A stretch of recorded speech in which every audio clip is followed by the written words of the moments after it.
বর্তমানে আলোচিত ও সমালোচিত এস আলম গ্রুপের মালিক সাইফুল আলম আওয়ামী লীগের কোনো পদে না থেকেও আওয়ামী লীগের দালাল ব্যবসায়ী হিসেবে তাকে অনেকে চিনত। তাই তো তার নামে পাওয়া গেছে অঢেল অবৈধ সম্পদ। কিন্তু এবার পাওয়া গেল একটি চাঞ্চল্যকর তথ্য।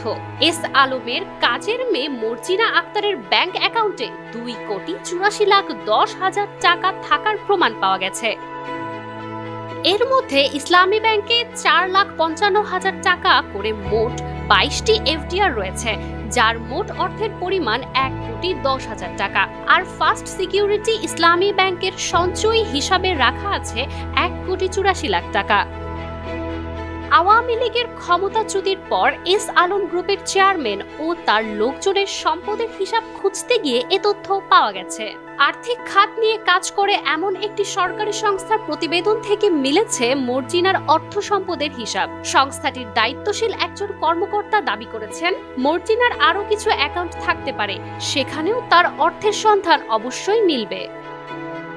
বিভিন্ন নথি ঘেঁটে জানা যায়, গৃহকর্মী মর্জিনার নামে চট্টগ্রামের 2টি ব্যাংকে 2টি অ্যাকাউন্ট রয়েছে। এর মধ্যে চলতি বছরের শুরুতে খোলা একটি অ্যাকাউন্টে 22টি এফডিআর এর তথ্য রয়েছে।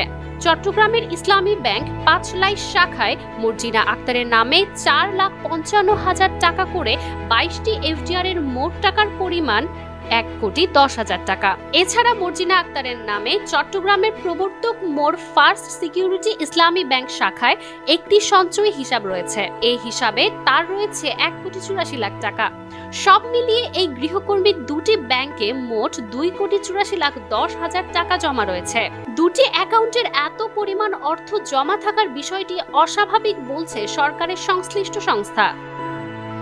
এসব বিষয়ে কথা বলতে মর্জিনা আক্তারের ব্যাংক হিসাবে দেওয়া মোবাইল নম্বরে কল করা হলে তা বন্ধ পাওয়া যায়। তবে তার স্বামী সাদ্দাম হোসেন তথ্য দিয়েছেন, এস আলমের মালিকানাধীন একটি আর্থিক প্রতিষ্ঠানে মর্জিনা অফিস সহকারী হিসেবেও কাজ করেন। তার নামে 2টি ব্যাংকে থাকা টাকা ইসলামী ব্যাংকের জাকাত ফান্ডের ও তাদের সঞ্চয় করা অর্থ। মাজুমা আফরোজ নীলিমা, নিউজ নাও 24।